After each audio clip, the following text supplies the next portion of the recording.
Hi everybody, it's Dylan Black, Boom99.7. With me right now, you'll recognize this guy from the TV.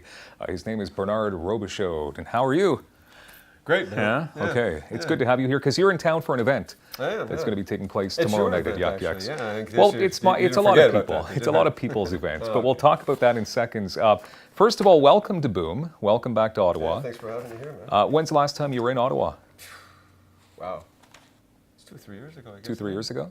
How often do you come into town? We had an interview last Was that the last time you were here when I was at another station in town and you came in? Exactly. We had a bit of an interview. We talked about everything and we were talking about Richard passing at that time too. Exactly. Who played Phil Collins in Trailer Park Boys. Exactly. Yeah. And that was the last time I was here. Okay. And now you're here because I only come here when you ask me. Actually.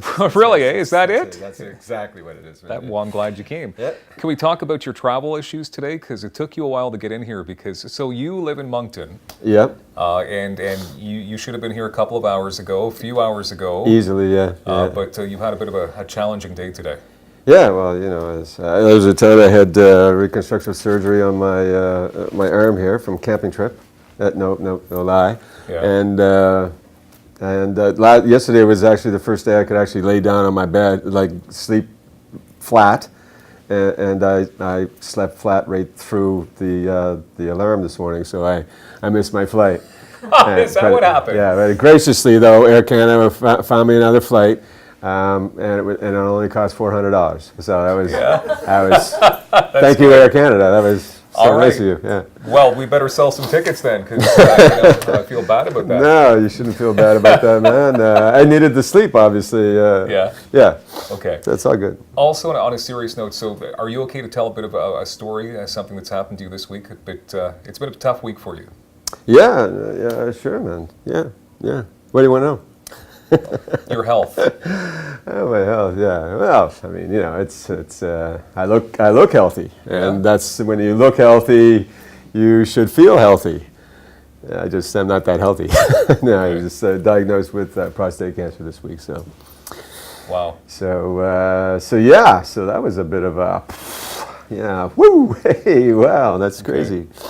Can you tell us about the symptoms? What made you decide? I had no symptoms, man. I had no symptoms. That was the wackiest thing about it. I would always praise myself as, I was an athlete all my life. I ate well. I don't smoke. I would have never. I thought I would have been the last guy to come down with anything aside from maybe a cold. And I never get sick. I never get a cold or anything. I mean, I get prostate cancer apparently, but I don't get common colds, which is kind of nice. But I went into naturopath actually to get some DHEA because I'm over 50, and you don't produce the same amount of testosterone anymore when you get over 40. So I get paid for my physicality in front of a camera. So I was looking for something to recuperate from workouts faster, sleep better, all that kind of stuff, and DHEA helps boost the testosterone levels. So went in to see a naturopath, wrote me a prescription for DHEA. I'm on it for 2 weeks, and then they called me back up because the protocol is for you to get tested for your PSA levels and certain blood tests they want. So they called me back 2 weeks later and said, so we just canceled your prescription for DHEA because your blood test came back and your PSA levels are like 7.5. So I thought, well, I don't think that's good. So I called my buddy of mine who's a urologist, and he was on the golf course. And I asked him about, what the heck, man, I was going to use another word, but I'm just going to stick with heck. No. And we don't have the bleep thing. We don't have the bleep like this. No. So anyway, so I called him up. We did 3 different blood tests over a course of about 3 weeks or so, I guess, and then they were stable, but they were still high, so brought me in and had all the CAT scans done of everything, all the other organs there, all those came back clear, and then he brought me in for a biopsy. I mean, at first, for a long time, I was thinking, oh, geez, everything's looking good here. Remember, CAT scan's clear, everything's good, Bladder was good, I thought, oh, man, nothing. but the 7 of the 12 biopsies came back positive. So, Okay. and so when he called me, to come into his office, I pretty much knew that he wasn't calling me up to come in and talk about a tea time. So. Okay. So I have to ask that. I'm not an expert, obviously, on prostate cancer or anything like that. Not am I, man. But yeah, 1 in 7 men are going to be diagnosed. 1 in 7 men 1 in 7 men will all be diagnosed with prostate cancer. That's a given. Okay. Over 4,100 this year will die of prostate cancer. It's like probably the easiest cancer if you get it early enough to live from and survive. So the 4,100 really that die don't need to die. They just don't go get tested. And probably like me, because I mean seriously, if I didn't go looking for the DHEA, I wouldn't have thought there was anything wrong with me. I didn't have a symptom. Everything's working fine. So my question is then, so what are you going to do moving forward? Are you obviously treatments? Have you thought about that? Surgery on Tuesday. Surgery. Yeah, they've taken it's about the size of a walnut. I'm bringing a walnut with me, hoping that they'll be able to replace one walnut with the other walnut. I want to try to keep all my nuts together if I can. Fair enough. So no, yeah, they're taking that one out, and yeah, then it's gone. I don't know where they put it. Yeah. I'm thinking about asking if I can get it shellacked or something, like baby shoes. Just dangle that from my rearview mirror in my car. Short to say here. How do you feel today? I feel good, man. Yeah, I mean, I don't feel ill at all. I feel good. Really. It's all good. And I wouldn't have stayed home even if I wasn't. I would have, Keep moving. Yeah. Well, yeah. No, man. I mean, for me, it's. I came from nothing, so to help out kids when at all possible, I'm there. And whether or not anything happens after the fact, I've got it, so that's a given. I'm not changing that by any diet or anything anytime soon. I mean, I only got 5 days, and I don't know what kind of super green I'd have to take in order for that to change. So. I wouldn't sit home and mope around as if the dog died. I'm planning on beating it and just moving forward. So I'm here regardless of what happens, right? You're a good man. Thank you for being here, too. No, man. No, you don't have to thank me for that. Thank you for having me. Well, okay, so we will get to the details of the event coming up in moments, but let's talk a little bit about, of course, the role that's made you super famous. No. You don't want to talk about No, it? I'm just hitting you, man. Right. Okay, we can do that. Everybody knows you as Cyrus, for the most part, from Trailer Park Boys. Can you tell us how this character came to be? Genius of Mike Clattenburg. Really, I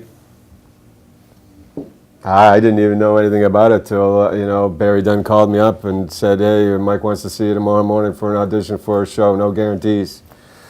So I drove down, it was a Friday night. I remember driving down to Halifax early Saturday morning, and doing the audition. Spent 40 minutes, I think, in a room with Mike with the camera on me, chucking obscenities at me. And I replied and sent that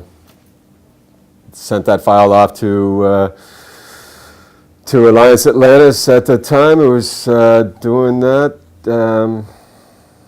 And Monday I got a call from Barry and said, you're in, you got the gig. I said, oh great, that's awesome, yeah. And I said, oh okay, I guess I'll see you on set. He said, well, wait a minute, don't you want to know what they said? I said, okay, what did they say? Where the F did you find that guy? Kind of suits the role though, Bear. I mean, it's. So that's how that happened. How the character became as infamous, I guess, as it did, with the amount of shows. I mean, he was a kind of obscure character. He wasn't there all the time. I don't know why that is. I think people like to hate the bad guy. I know why he wasn't there all the time, because he had work to do. He did have work to do. Yeah, but don't say. No, I'll keep that one out of there. Yeah. Trailer Park Boys fans will understand. Yeah, well, they will definitely get that. Yeah. No, I think it was good that he was obscure. It was obscure for me, anyway. From a professional thing. It didn't typecast me and prevent me from doing other work, and which might have happened. I mean, that's not to say that the character doesn't live on in other seasons, and Netflix. They've got it all. So I mean, anybody can still see me globally, but. I mean, at least it didn't. It hasn't affected me yet. I mean, I did Haven while I was doing Trailer Park Boys. I had a recurring role there. Last year I did Sea Change, right? Sorry, Haven ran for 3 seasons? Haven ran for 6. I did seasons 3 and 5. 3, 5. Okay, all right. Yeah, and then last year I shot Sea Change for Lifetime, and it came out on September 17th in the U.S. It was slated to be as a pilot. They released it as a movie, so at this point I don't know whether or not they've changed their mind, or I just know that the hype in the U.S. has been, there's a lot of people who would like to see more of it. The way it ended left them all kind of hanging there, wondering what was coming next. So we'll see. Initially I thought I had heard that it was supposed to go to camera like this coming spring of 18. So I guess it will or it won't. Okay. Yeah. Okay, so last time you were in town, as you mentioned at the top of this interview, you were in town and we were talking about the death of Philadelphia Collins, and now you're back, a couple months after the fact. John Dunsworth. John Dunsworth passed away a couple weeks ago. Yeah, famous for playing Mr. Lahey. So yeah. Can you tell us a bit about how he was a big part of your life? Well, John was my acting coach when I first started at Dalhousie Theater 35 years ago. Wow. Yeah, so, I was probably the most disruptive student he had, because I was living in a hotel room at that time. I really had no place to go except the hotel room. And I wasn't making enough money, and I was still trying to go to Dal Theater School, drive my dad's cab whenever I could in order to pay for my hotel room and food, so John thought I shouldn't be there, I didn't really care what John said, so I continued to go. He was gracious enough from time to time to actually pick me up regardless at the hotel and bring me to school. So I always, regardless of what he thought and how he thought, really my thing was to find an outlet other than what I was doing at the time that would help express myself other than the way I was going. And acting was doing that for me. Dorothy Ward, Dot Ward, who was teaching at George Brown, I don't know if she still is. She was a great friend and a great mentor, and told me that it was a disservice to me because I had been living on my own almost pretty much since I was 16, and still managed to finish high school and everything, and the kids that were going to Dal at that time, were still living at home, taking theater. And she thought that they should have put me in third year at theater instead of first. And she convinced me to quit. I did my final exams, and before I got the marks and had to pay for the year, I quit. And she got me a job at Neptune Theater as an AD. And I learned in their second stage at the time. Learned from some of the best actors in Canada. Really? Okay. And read for them and did lighting and did props and everything else I could do in order to learn. And I got paid at the same time. They were gracious enough to actually give me a paycheck once a week, which kind of helped with the my hotel room. Now, there's still few details on his passing. Did you, being on the inside a little bit, have any idea that this was even coming? No, it was a shock to me, actually. I thought it was a joke at first. I thought it was like, fake news, because we're getting so much of that lately. I thought I texted Corey Bowles. At the time, I played Yeah. Corey in the show. Corey. Yeah, I texted Corey and I said, "Is that do you have any idea?" Because I mean, Corey directs the shows now, and he's hands on with a lot of that's going on with the series. Mm-hmm. And yeah, he texted. He was in Chicago and with his Black Cop movie, and he texted me and yeah. Pretty shocking. Yeah, it was. Okay. It's still kind of hard to believe that he's gone because he was such a vibrant man. Yeah. He was always full of energy, and he was always, regardless of, he, honestly, he just used to just test me, I think, but because I think he expected more from me. Mm-hmm. And I think him testing me was enough to, even though it might have pissed me off at the times, would always be enough to kind of have me go back and think about it. So I would come back and say, fuck yeah, whatever. Oh, oops. He's right, Yeah. and, make a different choice. Okay. So I'll always be grateful for that, for those times with John. But yeah, very sad to see him gone. Yeah. And amazing as well that, as you said, your interactions with he and other characters, they live on through different media, and they'll live on forever. I was just watching YouTube videos of. It's got to feel good when you can look back on this catalog of work that you've done. It's kind of humbling, man. But but at the same time, I never watch my stuff. Yeah. I haven't seen a thing I've been in. I watched the very first thing I ever did when I was living in Toronto. I did an episode of Night Heat. That's going back some. Night Heat, yeah. Okay. Okay. So we know how that's okay. So I did, and I invited all the friends over, man. We had the booze, we had everything going on. This was the night, Yeah, I'm breaking in.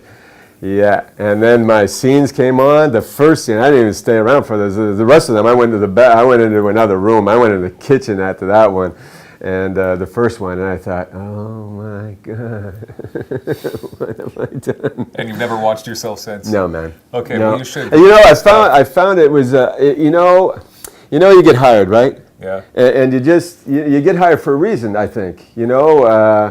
Sometimes I'm not the best person in an audition. I know when I get in front of a camera that that's when I have to go to work. But oftentimes when I'm in auditions, some of them are good, some of them not so great.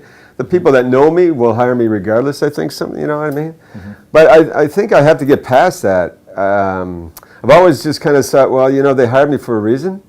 I've done my work. Let's not take up too much time and tape and video.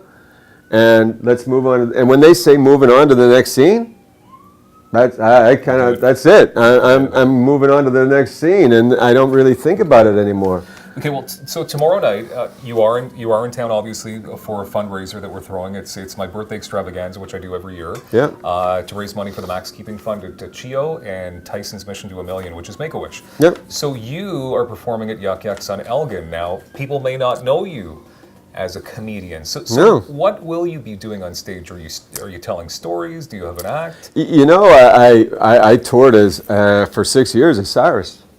I had an hour and 10 minutes of stand-up as the character. So it was raunchy. Yeah. I'm not saying that it's not raunchy now. It's just different. Yeah. It's probably like maybe half an hour now. But, I took out all the stuff that wasn't Cyrus, and there was a lot of stuff in that material that really was me. I just had to make it Cyrus. So now I've taken all the Cyrus out, and there's still a lot of stuff that's kind of like, I look back and I look at it and I think, is that okay to say that? I better make that funny. So it's kind of like my life in short. And it's the brassier, it's the nastier side of my life, I guess, in some ways. But I mean, I'm okay with that because that's I mean, who's maybe the guy I am today. Whether or not anybody else is going to be able to handle that, it's just totally. We'll be there. I'm only going to be there one night, so who cares? And you get on the plane and you get Yeah, in. no, I may not be back anyway, you know. It's kind of. I'll throw some stories out there. My bits tend to be more story-like. It's not like just a bunch of stuff. I mean, I guess I could, you know. But we'll see how it goes. I'll have my piece of paper there. We'll try out some jokes. We'll see how they like them, how they roll. You know, was that one? Okay, everybody laughed at that one. Yeah. Check. That's good. Yeah. And then you Let's can see tell how- these stories and jokes for years and years and years and years to come because you're going to be okay. Yeah. Well, that'd be nice. I mean, you know, my urologist said, you know, another 40 years. I said, 40 years, man, that's 97. You know, let's Maybe give you me a don't wanna break. do that, I'm like, yeah. come on, you know, let's do 35. You know, I that's don't fair know. enough. Yeah. Well, thanks. Tomorrow night is an action-packed evening. We kick it off at 8:30 at Yuck Yucks on Elgin Street, and we even have a guy who's been performing music for over 50 years named Terry Gillespie. who's gonna be Opening up. Jesse Sure. Reynolds from our sister station, Jump 106.9, is going to be performing as well. Ashley Korchenko, Michael Lifshitz, Steve Love, who is in Game of Thrones. He got his head chopped off. Yeah. He's the host. Cool. Star Wars. Is he coming with his head? Yeah, his head's going to be in a That's bag good. or something like that. Yeah, okay. Bernard, thank you so much for being here. Of Yeah, my course, pleasure, people man. can find you online. No, my pleasure, man. Yeah, we're going to have Anytime. fun. We're going to have fun. Yeah, for sure we will. Yeah. Yuck Yucks. It's going to be a big success. Come. Yeah, you know, like. I'm just going to leave it at You want to that. threaten them like Cyrus would? No, I'm going to leave Cyrus in the bag, man. Maybe you'll see some of that tomorrow night. That's it. Yes, indeed. Tomorrow night, Thursday, the 23rd, we'll be raising money for CHIO and the Make-A-Wish Foundation as well. Doors open at 6:30. If you want to drop by and say hello, make a donation, feel free to do so. Please share this video as well to let people know about everything going on with Bernard, everything going on with this great fundraiser, and of course, Boom 99.7. Have a great day, everybody.